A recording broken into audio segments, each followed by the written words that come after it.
pullback. And that's actually my first question to both of you guys. How are you guys doing? And let's talk a little bit about the big decline, the big dipper in crypto. What do you think of that, a lady of crypto? Do you have any concerns, or it's just the normal crypto 50% dip, and we're going to go full thrust forward going into 2022? How's your read of the market right now? Talk to us. Well, I think we've started to see kind of a. Can you guys share my screen actually, and I'll just get my charts. Yeah, I'd love to. Let's do that. Let's talk. Run us through the screen, and my trusted companion here is going to watch the screen with you guys because he's not going to leave me alone in the room today. Okay, so this is what are we looking at? We're looking at Biddy.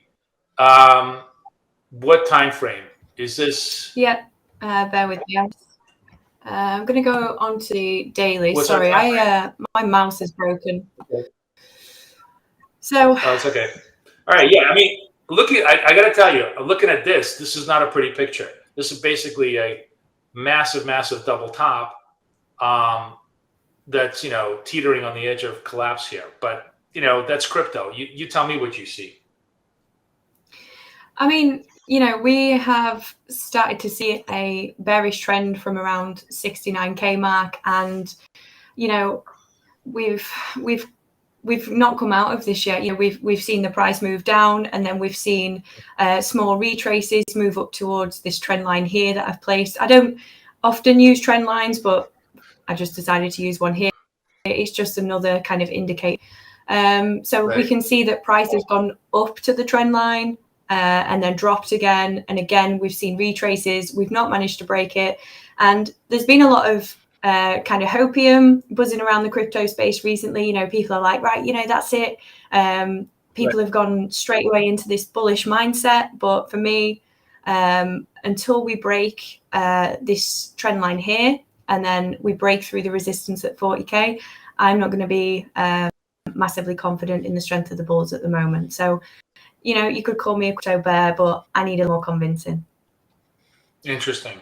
So, Nick, I don't want to keep you out of the conversation. What do you think? Looking at Bit, which is the sort of foundational trade in the crypto market.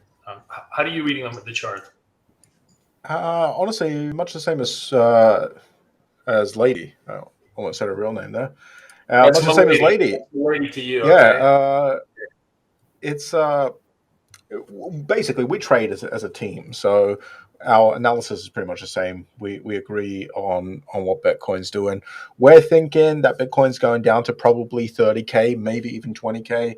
I really don't see this as this current move. I don't really see it as a bullish move. It's just within that. I don't have that trend line because I don't really use trend lines, but I'll just place it up here real quick, just as an example, just as a visualization. So Bitcoin did shoot back up here, shot back up there, shot back up there. So this is just another relief rally. Another reflex leg. What was that? Sorry. Right. Another reflex leg, basically reflexive leg. Yeah.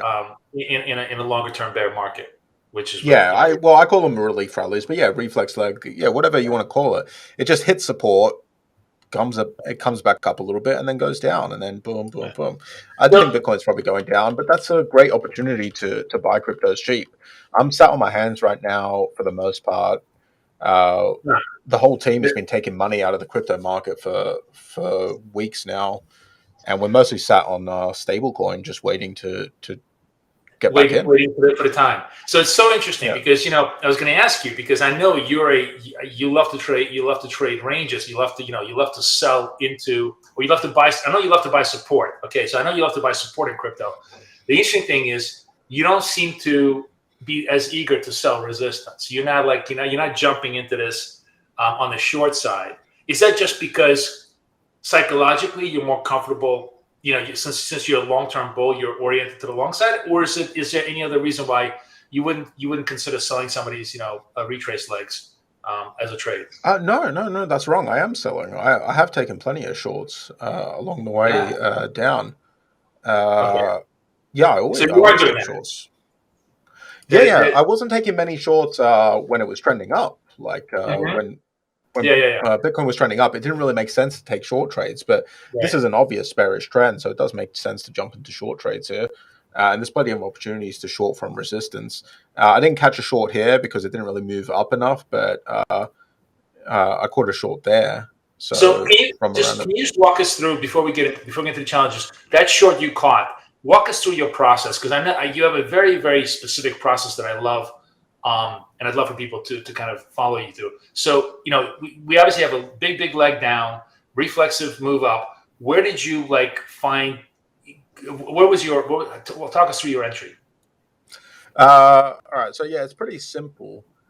I didn't get in with a full position because the way I stagger my entry orders for short trades is I'll place one just below the support area, one kind of resistance area rather, one inside the resistance area, one after. So only one of mine got triggered there.